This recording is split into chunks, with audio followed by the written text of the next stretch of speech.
I want to share a riddle that I've been working with for the past year and a half, and this riddle was channeled for me as part of a slightly longer message in a ceremony by a dear friend and teacher of mine. The second she spoke this line to me, the string of words, I immediately started crying hard. Something in me just unraveled. There's a finer knowing to the nowhere to going. You see, I've been someone who has constantly tried to figure it out. What am I supposed to be doing? What is this really all about? Where is this all going? Show me the big picture. What are the goals that I should be working on right now? What should I be doing to move closer to those goals? And actually, I'm constantly trying to figure it out all over again. I take a step back and I go, wait, no, this doesn't make sense. And I back up and I look at my astrology chart and I review my reading from my astrologer psychic lady, and I kind of drive myself crazy trying to figure it out and trying to get somewhere, trying to be the I me that I envision in my dreams. And it kind of has robbed me of a lot of happiness and joy and gratitude. There's a river of life that is always flowing, and there's a river right here that I'm sitting next to that is definitely flowing. And I have a wonderful teacher in Bali, and she taught me you can't miss your life. She would just drill this into my head because I constantly felt like I was messing up and I was gonna miss my dharma, miss my destiny, and I was moving too slow, and I'm forever incubating, and I'm such a late bloomer, and when is it gonna be my time? And everyone's doing retreats and workshops and they're 10 years younger than me, and oh gosh, so much suffering and discomfort in thinking that I need to know and I need to be going there now. And there's a finer knowing to the nowhere to going is the total opposite of that. It allows me, and perhaps can allow you, to let it all go.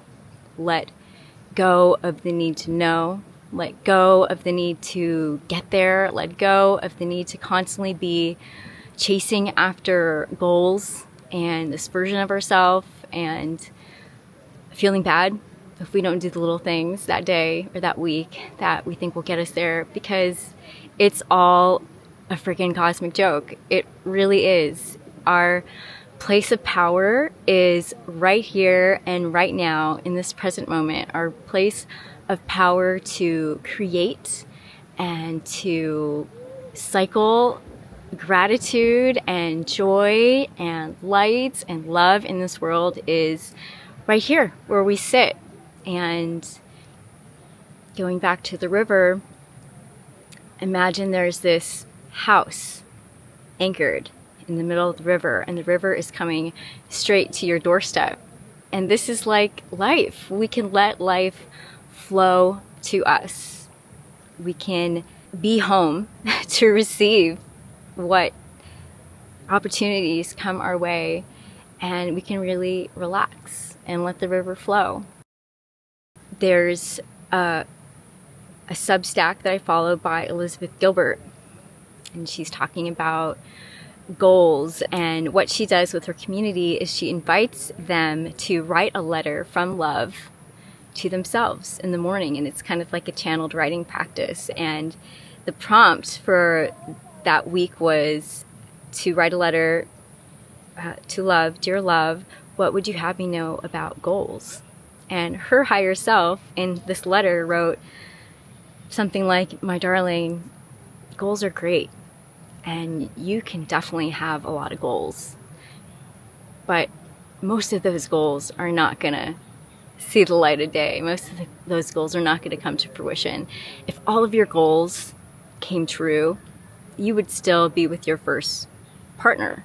You would still have this job. And. She was just laughing as she read this because it's so true. we don't know what's in our best good. So sure, we can go after goals, but we shouldn't be attached to them because we don't really know. And I really love that. I really love that realization that I can come up with goals, but I actually don't know what goals are gonna see the light of day and which ones aren't. I can just enjoy myself and channel that creativity and that inspiration to be me and to bring through the messages and the light and the love that comes through me into my reality right now. And I can really enjoy that. There's a law called the backwards law, and it's coined by Alan Watts, or discovered by Alan Watts, and I learned about it while reading the book The Subtle Art of Not Giving a Fuck. Highly recommend it. I'm still reading it. And it's something like the more we chase after something, the further away we realize it is. The more we realize that we're deprived of having that, what we're looking for, and it turns into a cycle. So it's kind of like the harder we try to achieve something, the further away it is. And this riddle, there's a finer knowing and the nowhere to going.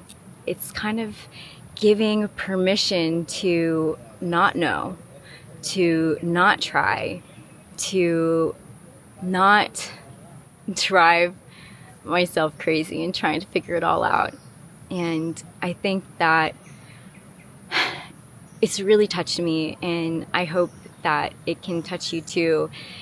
It's not to be taken too literally. Of course, we are going to go places, but there's a finer knowing means there's actually more wisdom in going nowhere, in being right here, right now, in our place of power. And can you imagine a caterpillar that's turned to mush in the cocoon? It's in its transformation phase, and the spider says, "Hey, caterpillar, what are you doing in there? You should be doing something. What are your goals? What are you gonna be in this world? What are you doing?" And the caterpillar says, "There's a finer knowing to the nowhere to going." It knows. It's in a process of becoming. Can't cut that short to try and get somewhere. And we're always in a process of becoming, right? We're always in a process of butterfly, caterpillar, mush, but we're always in a process of becoming. This is a never-ending cycle of becoming. So what business do we have to try and stop that and grasp for something that is not here and now for us? So I hope this message touches you. If it does resonate for you, leave a comment below. I'm super interested. I had a lot of friends comment when I shared this on my socials a couple days ago, and one of them said, "You don't have to know the way knows the way."